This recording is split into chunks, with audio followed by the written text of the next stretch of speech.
Okay, तो अभी next हमारा टॉपिक है language learning as a zero sum game. Those language who are under currently in speaking process that is not fixed because language is one of the big hegemony of human interaction and human interaction never remains stable। ठीक है, यहाँ पे क्या कह रहा है कि language को स्पीक करने वाले कौन है? ह्यूमंस हैं। ठीक है, ह्यूमंस की एक इंटरेक्शन से को ही हम लैंग्वेज बोलते हैं। अब उसमें क्या है कि ह्यूमन इंटरेक्शन कभी भी सेम नहीं रह सकती, रिमेन स्टेटिक नहीं रह सकती, वो चेंज होती है। ठीक है, मतलब हम जो भी कम्युनिकेट करते हैं ना, वो कोई एक बात नहीं बोलते या एक चीज नहीं बोलते, हम कुछ भी बोल देते हैं। इवन हम अगर बोले, ठीक है, तो उसमें ये है कि अगर स्पीक करने वाले ह्यूमंस हैं, ठीक है, अगर उनकी इंटरेक्शन स्टेटिक नहीं है तो लैंग्वेज कैसे स्टेटिक हो सकती है? ठीक है, तो फिक्स्ड नहीं है लैंग्वेज, इस बात को जान लें। नंबर सेकंड पॉइंट क्या है? Closely associated with the above ideology is that believe that allowing diverse linguistics resources in the classroom will reduce the students exposure to the target language. मतलब हम डाइवर्सिटी लिंग्विस्टिक रिसोर्सेज अगर classroom में use करें तो वो क्या करता है? टारगेट लैंग्वेज की तरफ जो एक्सप्लोजर होता है वो रिड्यूस करता है। सेम वही बात अगर हम लोकल लैंग्वेज यूज करेंगे तो हमारी टारगेट लैंग्वेज की तरफ से हमारा ध्यान हट जाएगा। इनके कहने का मतलब ये है कि अगर हम डाइवर्स लिंग्विस्टिक रिसोर्सेज यूज करेंगे, ठीक है, such a belief is derived from zero-sum view or the subtractive view of language learning. The limited cognitive process capacity of the individual will be thinly spread over the many linguistic systems if more than one language is allowed into the classroom. अब इसमें क्या कह रहा है? इसमें ये कह रहा है कि हमें जो है ना, जीरो सम का मतलब क्या है कि उसमें से सब्ट्रैक्ट करें कोई भी चीज। क्या सब्ट्रैक्ट करें? View of language learning. ठीक है, the limited cognitive process capacity of the individual will be thinly spread over the many linguistic systems. ठीक है, जो छोटी सी स्टूडेंट्स की लिंग्विस्टिक्स प्रॉपर्टी होती है ना, कॉग्निटिव जो उनके अंदर होता है, क्योंकि ऑब्वियसली ये चीजें हैं उनके अंदर होता है, एक कैपेसिटी है, कॉग्निटिव कैपेसिटी है कि वो टारगेट लैंग्वेज में ही टारगेट लैंग्वेज सीख सकते हैं। इनके कहने का सिंपली मतलब ये है कि तो हम उसको सब्ट्रैक्ट कर लें, क्योंकि वो बता रहा है उनके अंदर कॉग्निटिव प्रोसेस अपना होता है। हर एक इंसान के, हर एक ह्यूमन के अंदर जो है ना अपना होता है, जो वो लिंग्विस्टिक सिस्टम को समझता है। ठीक है, चॉम्स्की की हमें याद होगी डिवाइस जो हमने पढ़ी थी, तो उसने क्या है, वो ऑलरेडी स्टूडेंट के अंदर मौजूद होती है सीखने की, जहाँ से वो अक्वायर करता है। तो ये भी वही बात कह रहा है। ठीक है, तो वो बताया if more than one language is allowed into the classroom, अगर हम अलाउड करना चाहें तो ठीक है, लेकिन अगर नहीं भी करना चाहे ना तो उनके अंदर कॉग्निटिव प्रोसेस होता है। ठीक है, language is commodified and standardised set of knowledge items and skills that can be bought or sold in transition between teachers and students. ठीक है, ये भी बहुत आसान है और इवन ये भी जो है ना मेरा फेवरेट टॉपिक है। ठीक है, कि टीचर्स जो हैं वो सारी अपनी बातें जो है ना स्टूडेंट्स के दिमाग में बस डालते हैं कि आप लोगों को पोर करते हैं, डालते नहीं, पोर करते हैं। ठीक है, कि बस जो हमारे माइंड में ना स्टूडेंट के माइंड में भी वही हो, लेकिन टीचर्स ये भूल जाते हैं कि स्टूडेंट्स की कैपेसिटी अलग होती है, आप लोगों की अलग होती है। ठीक है, आप जरूरी नहीं है कि जो आपने 20 साल पढ़ा है वो हम स्टूडेंट एक क्लास में पढ़ लें और टीचर्स वो हमसे एक्सेप्ट करते हैं, एक्सपेक्ट करते हैं। ठीक है, तो ये चीज है, फिर उसका हमें बताया गया है कि इस तरह नहीं करना चाहिए क्या, लेकिन टीचर्स इस चीज पे अमल नहीं करते और वो ऐसे करते हैं और फिर स्टूडेंट्स को जो है मार्क्स कम मिलते हैं।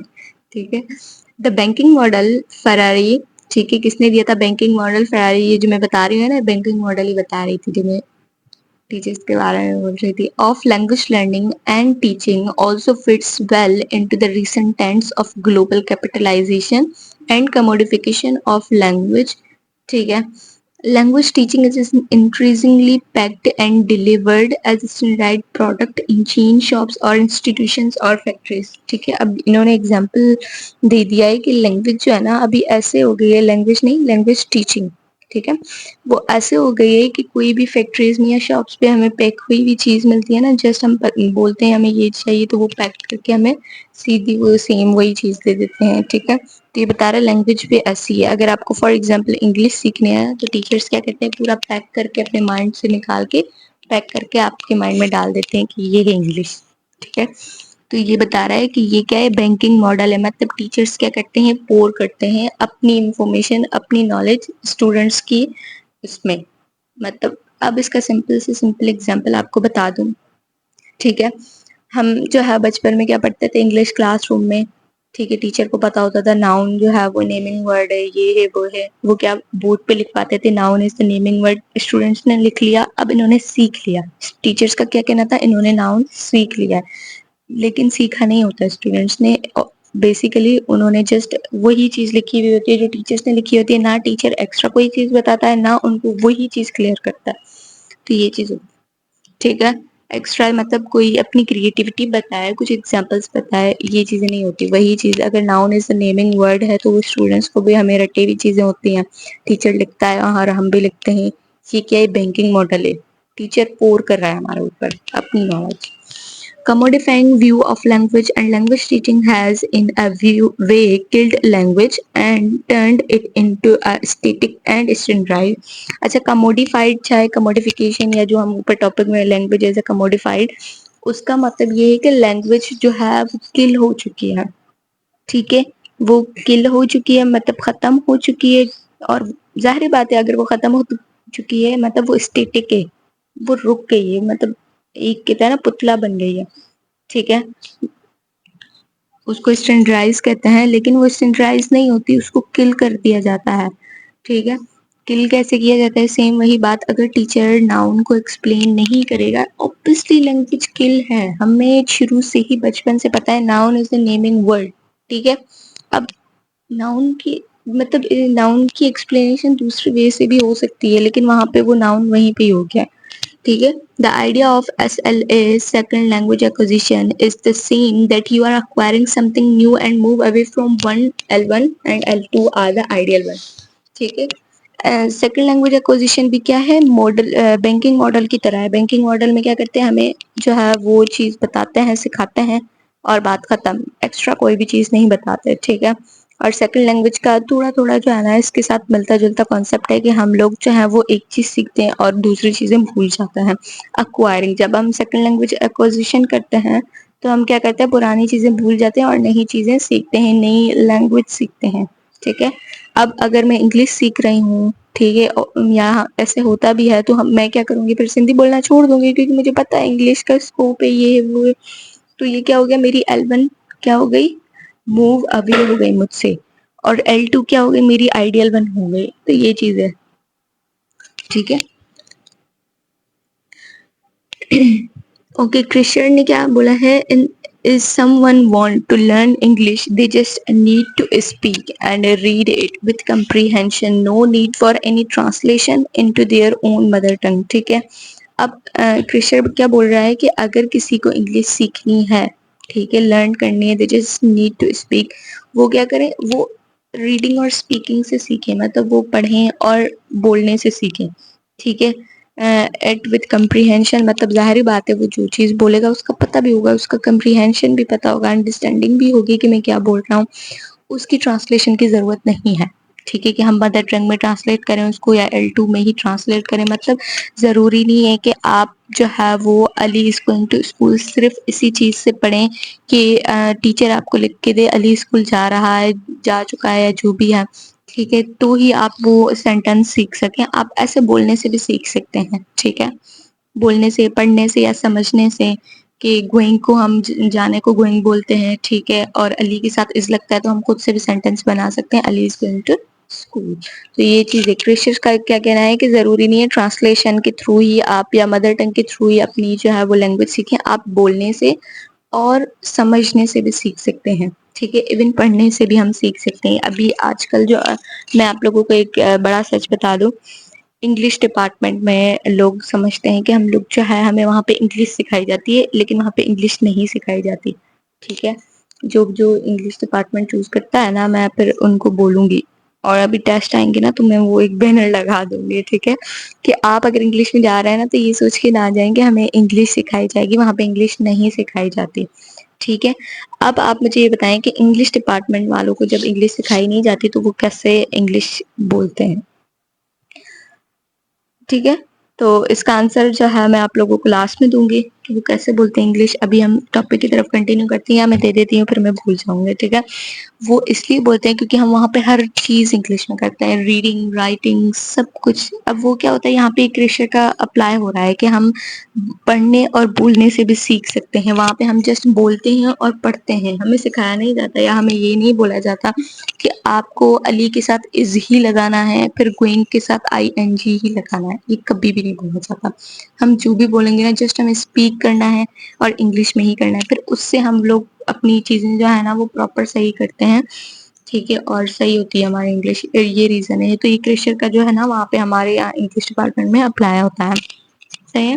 दूसरा क्या है, if we are learning additional language then we can use local language productively when learning English as an additional language. अच्छा, यहाँ पे बता रहा है इंग्लिश आप जब सीख रहे हैं, आप बोल रहे हैं कि मुझे इंग्लिश सीखनी है, ठीक है, लेकिन अगर आप किसी लैंग्वेज को ऐड कर रहे हैं, ठीक है, अगर आप बोल रहे हैं मुझे इंग्लिश भी आनी है, मुझे इंग्लिश मतलब आपकी ज्यादा यूज में वो चीज, तो फिर आप उसको क्या कर सकते हैं, लोकल लैंग्वेज के थ्रू जो है उस चीज को सीख सकते हैं कि ठीक है। अब इन दोनों में डिफरेंस क्या है, डिफरेंस ये है कि आप लोगों को, जैसे हम लोग इंग्लिश बोलते हैं ना, अब हम इंग्लिश बोलेंगे ना कोई दिक्कत नहीं होगी, क्योंकि पहली चीज हमने इंग्लिश सीखी नहीं है, ठीक है, हमने जस्ट स्पीक की है, पढ़ी है, तभी हमें आती है।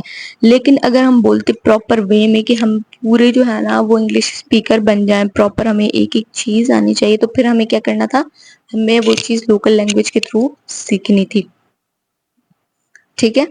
Benefits of integrating local languages in English classroom, language classes, ठीक है। अच्छा, लोकल लैंग्वेज अगर हम इंटीग्रेट करते हैं तो उसके बेनिफिट्स क्या हैं। Research has shown that local languages can be used as a communication resources in English language classrooms to achieve the target, ठीक है। रिसर्च क्या बताता है, कौन सा रिसर्च जो हम पीछे करके आए हैं, वो क्या बता रहा है कि लोकल लैंग्वेज जो है ना वो कम्युनिकेशन सोर्स के थ्रू जो है वो हम यूज कर सकते हैं, किसमें, टारगेट लैंग्वेज क्लासरूम्स में, जहाँ पे हम, वही बात हो गई कि हमें करनी चाहिए, लोकल लैंग्वेज यूज करनी चाहिए, क्योंकि अब स्टूडेंट को समझाना है। अब अगर वो टारगेट लैंग्वेज में नहीं समझ रहा तो आप टॉपिक को स्किप नहीं कर सकते, ठीक है, आप अपनी क्लास को स्किप नहीं कर सकते, क्योंकि आपका काम ही स्टूडेंट को समझाना है, आपका काम ही स्टूडेंट को वो टीच करना है, तो वो किसी भी वे से करना है आपको, ठीक है। तो उसके अब बेनिफिट्स क्या है, अगर आप वो लोकल लैंग्वेज अप्लाई कर रहे हैं तो, using local language to help students understand the academic content written in English, ठीक है। आइडियल फंक्शन, इसको क्या कहते हैं, आइडियल फंक्शन की एक्सप्लेनेशन क्या है कि अगर हम लैंग्वेज यूज करते हैं तो वो स्टूडेंट को मदद करता है रिटन कंटेंट समझने में, ठीक है। अब वो कैसे करता है, फॉर एग्जाम्पल मेरे पास कोई बुक है, ठीक है, बुक कभी भी आपको एक रीडिंग में समझ में नहीं आता जब तक आप उसको ट्रांसलेट ना करें, अपनी लैंग्वेज में ना समझें। ट्रांसलेट ऐसे ना करें, एक एक वर्ड को ट्रांसलेट करें, एक एक सेंटेंस को ट्रांसलेट करें, लेकिन कम से कम थोड़ा सा लोकल लैंग्वेज में उसको कन्वर्ट करके तो देखें ना, फिर ही आपको वो चीज समझ आएगी, ठीक है। तो ये वही बता रहा है, रिटन कंटेंट समझने में मदद करता है हमारी, जो इंग्लिश में होता है। सेकंड क्या है, टेक्सचुअल फंक्शन, इसका क्या है, using local language to signal the topic that shifts and translate to words, activities और फोकसेस।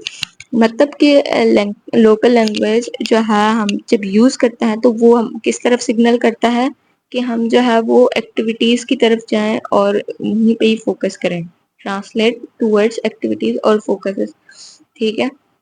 अगर हम लोकल लैंग्वेज यूज करेंगे किसी टॉपिक की, फॉर एग्जांपल, हम तो उसके अकॉर्डिंग हम एक्टिविटी भी कर पाएंगे, और ये स्टूडेंट सेंटर्ड बन जाएगा। स्टूडेंट सेंटर्ड बहुत जरूरी है, आप कोई भी लैंग्वेज सीख रहे हैं, ठीक है, target language to negotiate. Number third point क्या है, interpersonal function to negotiate social relationships and identities, appeal to share cultural values और नॉर्म। अच्छा, लोकल लैंग्वेज अप्लाई करने से क्या होता है, कल्चरल अवेयरनेस होती है, डाइवर्सिटी होती है नॉर्म्स की उनकी, ठीक है। अगर मैं कोई भी बात बोलूंगी लोकल लैंग्वेज में ही बोलूंगी, क्योंकि लैंग्वेज ही आपका कल्चर बताती है, कुछ भी बोलूंगी सामने वाले को पता चल जाएगा इसका कल्चर क्या है, तो इससे क्या होगा, उसको पता चलेगा ये किस कि हिंदी लैंग्वेज का कल्चर क्या है, इंग्लिश लैंग्वेज का कल्चर क्या है, ठीक है। तो इसमें क्या होगा, आपकी कल्चर की जो है वो अवेयरनेस होगी, इंटरपर्सनल फंक्शन इसको कहते हैं। अच्छा, यहाँ पे मॉडल दिया गया है, जो थ्री चीजों का मॉडल था, हमने क्वेश्चन भी पढ़ा था और उनके आंसर्स भी करने हैं आप लोगों को, ठीक है। अब एक एक चीज आप लोग सीख चुके हैं। IRF model, I for initiate, R for response and F for feedback. ये क्या है? टीचर का है, टीचर के लिए है ये मॉडल, ठीक है। अब कैसे है? फॉर इनिशिएट का मतलब क्या है कि टीचर जो है वो इंस्ट्रक्शंस दे, लाइक आस्किंग क्वेश्चंस, ठीक है। वो स्टूडेंट्स को क्या बोले, कोई भी टॉपिक पढ़ाया स्टूडेंट्स को, ठीक है। अब क्या बोलेगा, उसकी इंस्ट्रक्शंस देगा या उसकी जो है ना बारे में क्वेश्चंस पूछेगा। फॉर एग्जांपल मुझे ग्रामर के बारे में बताया, अब मैंने किसी स्टूडेंट को ग्रामर के बारे में बताया, अब मैं उनसे क्वेश्चन करूंगी, ठीक है, मतलब इनिशिएट करूंगी, मुझे बताएं कि ग्रामर के आर्टिकल्स कितने हैं। फिर क्या है, स्टूडेंट रिस्पॉन्स करेगा, R for response, I don't read it or I want to say something, मतलब कोई भी नेगेटिव रिस्पॉन्स करे या पॉजिटिव करे, मतलब रिस्पॉन्स करेगा कि मुझे आता नहीं है, अगर आएगा तो वो फिर बताएगा कि ये चीज ऐसी है, ऐसी ऐसी है। फिर टीचर क्या करेगा, फीडबैक देगा, अगर उसको नहीं आता तो टीचर समझाएगा, वो बोलेगा क्यों नहीं पढ़ा आपने, ये वो ये क्या है, फीडबैक है। लेकिन अगर वो बताएगा तो टीचर क्या बोलेगा, बहुत अच्छा है। ये मॉडल है IFR का। How and when should local language be used in English language classrooms, ठीक है। अब हमने पढ़ तो लिया कि हमें लोकल लैंग्वेज यूज करनी चाहिए क्लासरूम में, अब कैसे करनी चाहिए और किस तरह करनी चाहिए। तो अभी हम इसका जो है ना वो स्टार्ट करते हैं, द मल्टी मॉडलिटीज और इंटेक्चुअलाइजेशन साइकिल, ठीक है। इसका पहला क्या है, a cluster of useful scaffolding strategies in target language content learning involves shunting between different kinds of textual and multimodal mediation of academic content or experience, ठीक है। When we combine pictures and words with each other in same area, like in same text, the text we create is called multimodal. They may be live paper और digital, ठीक है। ये क्या बोल रहा है कि मल्टी मॉडलिटी साइकिल कौन सा है, पहले तो वो मल्टी मॉडलिटीज बताएगा, फिर बताएगा कि आप लोग कैसे यूज कर सकते हैं। अच्छा, पहले में बोल रहा है कि इसके फॉटलिंग का आप लोग जो है वो पढ़ के हैं वहाँ पे, पहले जो थ्योरीज हमने बहुत पहले पढ़ी थी, ठीक है, कि इसके फॉटलिंग क्या होता है कि टीचर कुछ पढ़ाया और स्टूडेंट्स उसका रिस्पॉन्स करे, इस तरह उनके बीच क्या है, कन्वर्जेशन है, ठीक है। तो वो उस पे बता रहा है कि ये जो है ना उसका क्लस्टर है यूजफुल स्कैफोल्डिंग स्ट्रेटजीज, स्कैफोल्डिंग की जो भी स्ट्रेटजीज होती है ना उनके थ्रू ये अप्लाई होता है लोकल लैंग्वेज जो है, ठीक है। अब उसमें क्या बता रहा है कि जब हम कोई पिक्चर्स और वर्ड्स आपस में कंबाइन करते हैं, ठीक है, किसी भी टेक्स्ट में, किसी भी टॉपिक में, ऑब्वियसली टेक्स्ट हमारा टॉपिक होगा, उसको हम मल्टी मॉडल बोलते हैं।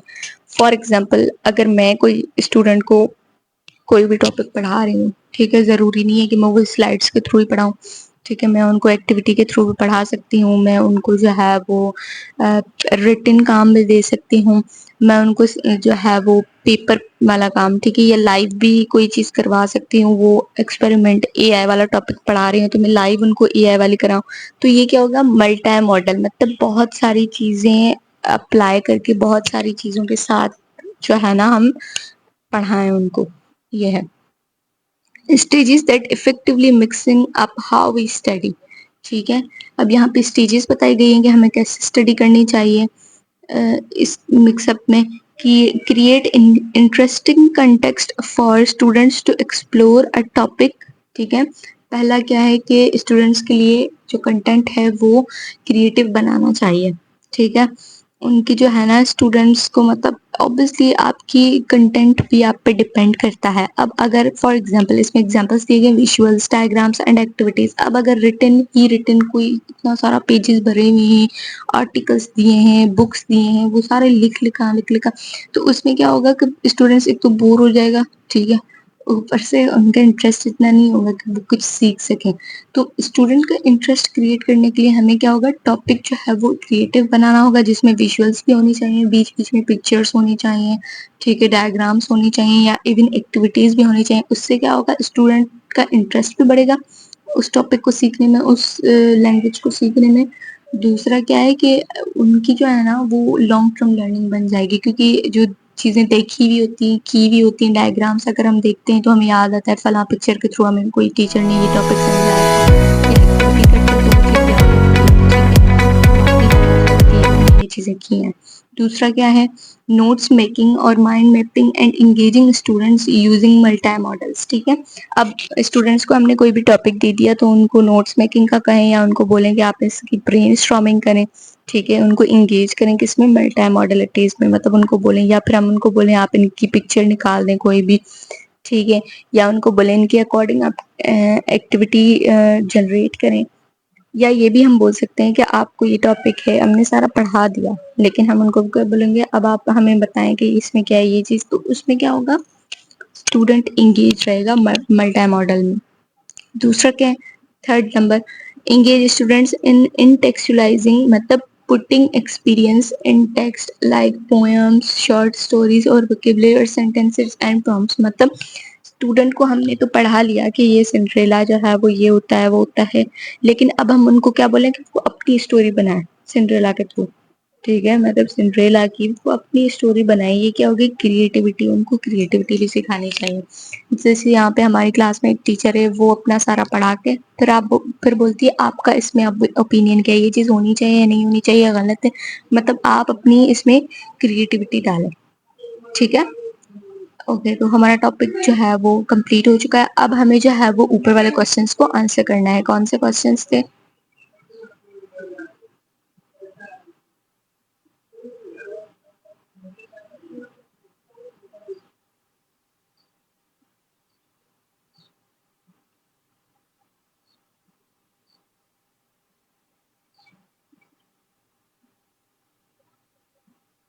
जी हाँ,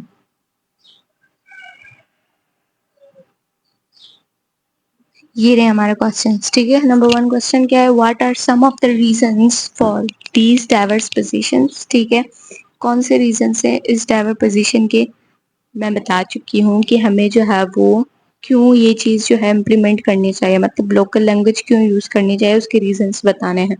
ठीक है, आप बेनिफिट्स भी बता सकते हैं, बेनिफिट्स रीजंस बात एक ही होगी, लेकिन ये कि आपकी थोड़ी जो है ना वो क्रिएटिव होनी चाहिए कि लोकल लैंग्वेज अगर हम यूज करेंगे तो उसका ये रीजन है, ये है, इस तरह। ठीक है, और बेनिफिट्स में ऑलरेडी बता चुकी हूँ कि स्टूडेंट जो है वो L1 ज़्यादा अच्छे से अंडरस्टैंड करते हैं। ठीक है, दूसरा भी है, बहुत सारे मैंने बताए हैं, उसका आंसर इसका फर्स्ट वाले का वो आंसर होगा। ठीक है, what do these opinions tell us about the politics of the English language. ठीक है, ऑब्वियसली हमने सारा क्या यहाँ पे लिया था, इंग्लिश लैंग्वेज क्लासरूम में, तो उसकी पॉलिटिक्स फिर क्या बताती है, ये जो सारे ओपिनियंस है ना, तो इंग्लिश लैंग्वेज की पॉलिटिक्स क्या बताती है, मैं थोड़ा सा बता देती हूँ, ज़्यादा एक्सप्लेन नहीं करूँगी क्योंकि मैं ऑलरेडी सब कुछ बता चुकी हूँ। तो इंग्लिश लैंग्वेज की पॉलिटिक्स वो ये बता रही है कि इंग्लिश लैंग्वेज के सीखने के रूल्स क्या हैं। ठीक है, दूसरी चीज़ ये है कि कोई भी लैंग्वेज कभी भी स्टेटिक नहीं रहती, ये पॉलिटिक्स बता रही हूँ, क्योंकि उसके बोलने वाले भी जो है वो स्टेटिक नहीं होते, ह्यूमन कन्वर्सेशन होती है। ठीक है, ह्यूमंस की कन्वर्सेशन कभी भी स्टेटिक नहीं रहती, तो ये उसकी पॉलिटिक्स है इंग्लिश की। What are some of the implications of these positions. ठीक है, आपको इम्प्लीकेशंस बतानी है इन पोजीशंस की, किस तरह यूज होते हैं, किस तरह हम यूज करने चाहिए, and how we can develop more informed language teaching practices, और हमें जो है और किस तरह जो है ना लैंग्वेज प्रैक्टिसेस करनी चाहिए, डेवलप करने चाहिए। ठीक है, लैंग्वेज टीचिंग प्रैक्टिसेस, और उसका भी मैं बता चुकी हूँ, अभी लास्ट में भी आप लोगों ने पढ़ा, IRF भी पढ़ा आप लोगों ने, तो इनके अकॉर्डिंग ही आप लोग वो चीज़ें बता सकते हैं। ठीक है, okay, thank you so much. Channel को लाइक करें, शेयर करें और सब्सक्राइब करें अच्छे से, और इसके अलावा जो भी टॉपिक आपको चाहिए कमेंट में बता दीजिएगा, हम लोग जो है उसके अकॉर्डिंग वीडियो वगैरह बनाएंगे, कोई भी चीज़ हो। ठीक है, और लाइक और शेयर लाजमी करें और सब्सक्राइब भी लाजमी करना है, ताकि जितने भी लेक्चर्स होना, जितनी भी चीज़ें हों चैनल के अकॉर्डिंग वो आप तक पहुँच जाए। ठीक है, थैंक यू, अल्लाह हाफिज़।